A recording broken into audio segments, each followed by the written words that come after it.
What's going on, guys? Welcome back to the channel. Out here in the shop tonight, finally getting around to putting the fender liners back in the Duramax here that I've had out for 3 months or more from doing the head gasket job. Got them back in. I did some more trimming on the wheel wells and stuff to get some more clearance for bigger tires, and I want to share that with you guys. So you should be able to run up to 35 1250s on a level Duramax. This truck doesn't even have the leveling kit, leveling keys. I just cranked the torsion bars and they're not all the way cranked up. But I'll show you what I did and the trimming that you need to do. I really wasn't going to make a video about this, but I decided it might help somebody out. So while I was in the process, I would show it and let you guys see what you got to do. So if you're really proud of your truck, you probably shouldn't do this. But if it's an older truck to you and you don't mind cutting on it, this is what has to be done. So this is how the original piece comes out right here. You can see how much that is. I cut off. That's 2 inches right there. Let me get a tape measure, matter of fact. A tape measure right here.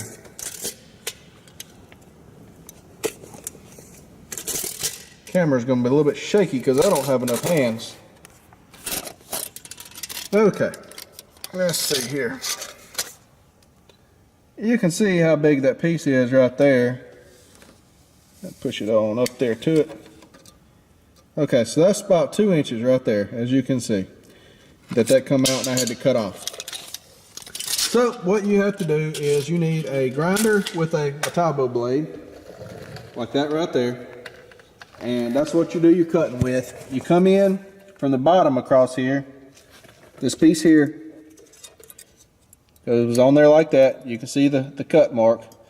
So you come across the bottom of here, and you want to see right here where your actual cab starts. Right here, right behind this insulation. See, that's the actual cab of the truck right there. This is your pinch weld, the body seam.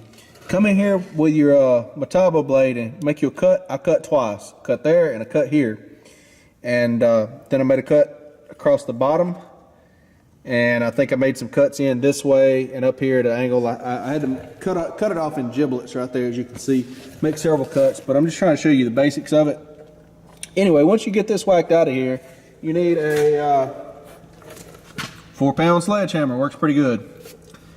This is sticking out. You want to beat it over, bend it back, like that right there. And then you come up in here and you bend this up a little bit like that.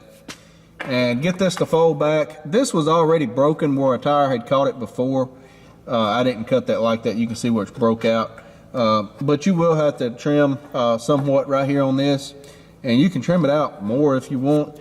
But that right there, looking at it from this view, you can't even see really that there's any trimming been done there. So that's what I want to show you. On the fender liner here, I'll show you the trick to the fender liner. The fender liner comes down like this right here. I believe this is the correct piece. Yeah, that's the correct piece right there. So it goes down like this, and the push pin goes in the bottom. You just cut this off about 4 inches. You can see about where I did right there, where it comes across. I took a ruler and laid across there and marked a line with a pencil, marking pencil. Cut it off. All right, then you need a heat gun. You can see how that I've heated this and pushed it back. You heat it up and take you a screwdriver or hammer handle or anything like that that you can push on it. Paint stick, doesn't matter. And push this back and hold it until it cools off. Once it cools off, it'll kind of hold itself in place. You can see how that's trying to hang out right there. But you could drill a hole on each side of this emergency brake cable and put a zip tie, fasten that right up to it. But it's pretty close to it, and I don't think that'll be a problem. I put a heavy-duty zip tie on this emergency brake cable here because it comes out over here usually, and it will rub. But that's what you got to do on the back side. That's the hardest part right there, is getting that done. On the front side, this is on the driver's side, so I'll show you right here. You know, you have your windshield washer tank right up under here, and you can see that you cut this fender liner off right here, right below your windshield washer tank.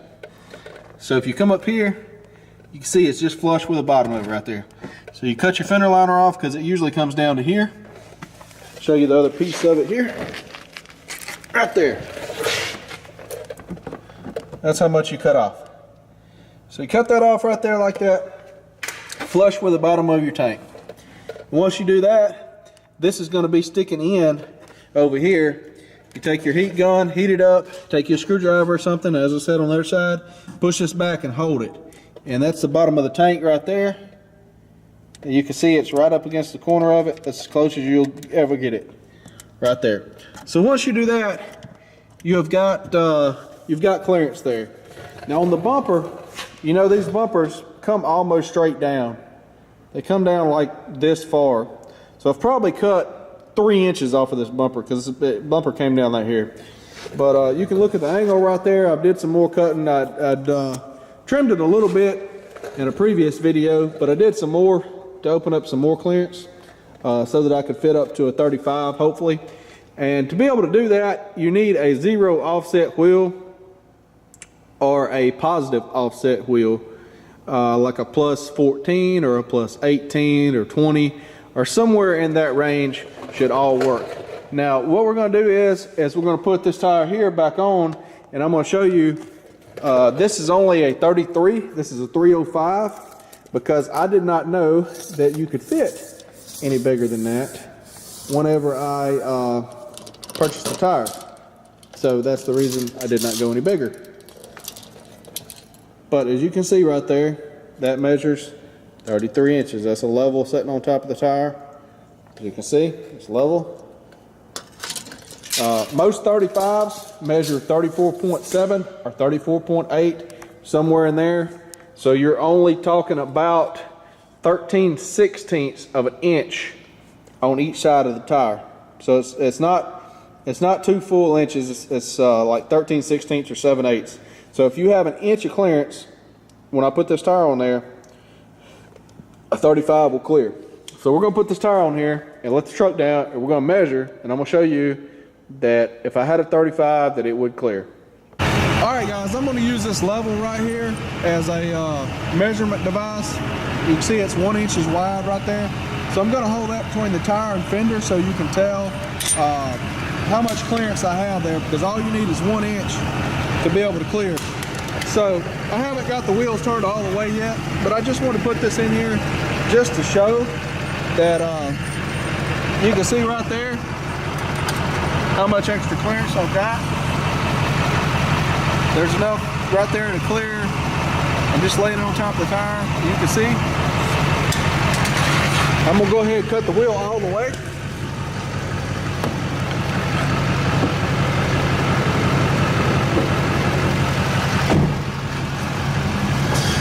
All right, that is all the way.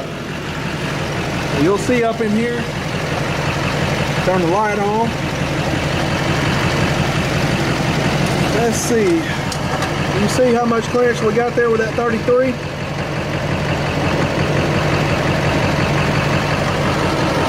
All the way behind it. Even back behind the tire up in there. You can see, there's no problem.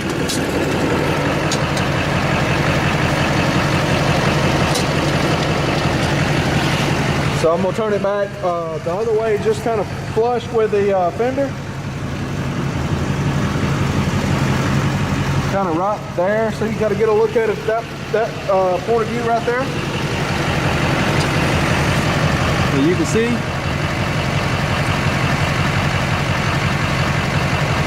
So that's how tall a 35 would be. And I'm going to turn it on around towards the front. See what her front looks like. Get you a straight shot on it real quick. In fact, I'll go ahead and put a tape measure on that right there with it setting straight. We got, with it setting straight, over 3 inches. About 3 3/8 or so. That's just to the edge of this lip.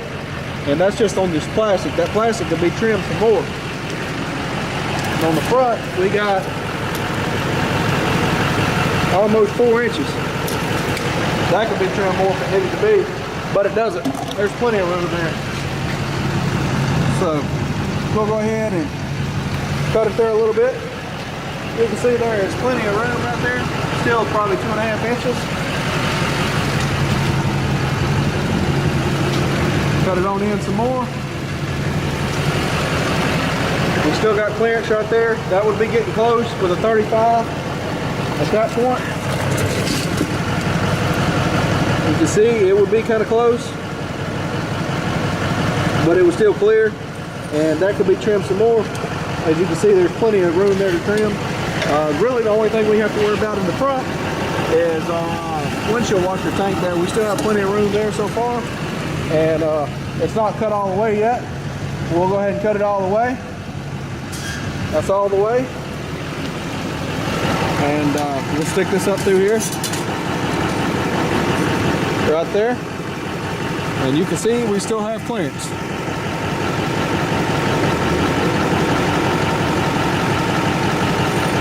So, that tells me that a 35 1250 will fit with a 0 offset wheel.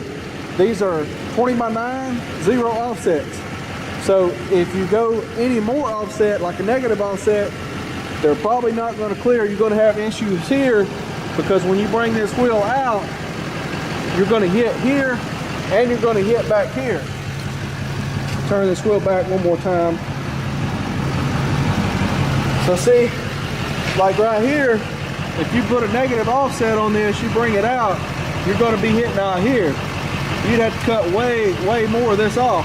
But with a 0 offset or a positive offset where the wheel is pushed in 1/2 to 3/4 of an inch, 14, 18, 19, 20 millimeters, whatever you want to get, that's going to work, because you still have clearance. You still have clearance behind your wheel in here, as you can see. You still have clearance. You can bring it in a little bit more between this control arm and the frame there, and it's not going to rub on anything. So I really wish I had bought 35s and ordered these. These are brand new. They've got a little over 2,000 miles on them.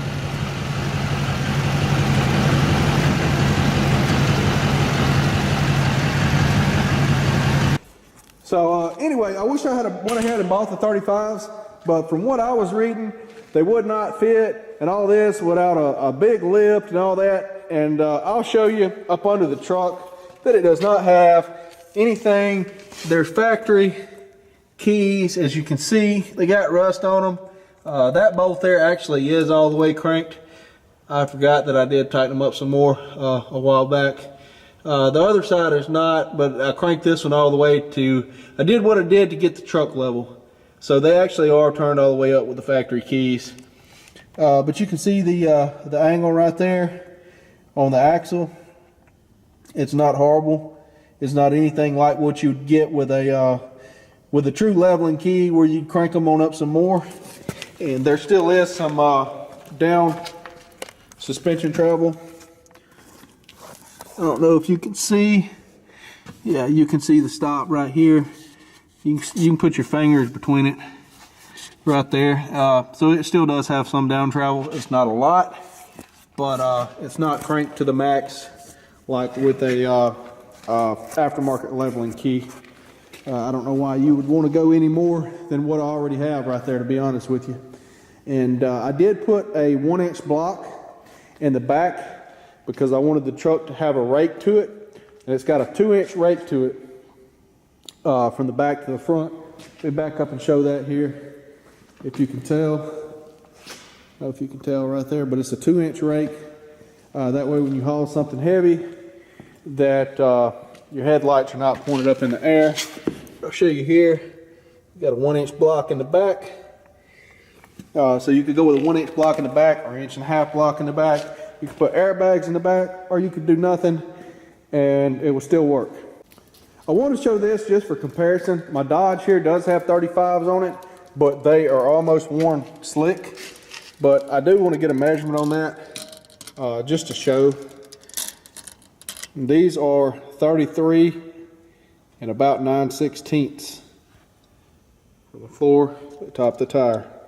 And that is because this tire is almost slick. This is a 35. It's actually a 315 60/20, which is actually touch taller than a 35 1250 by just a little bit, but most people consider it a 35.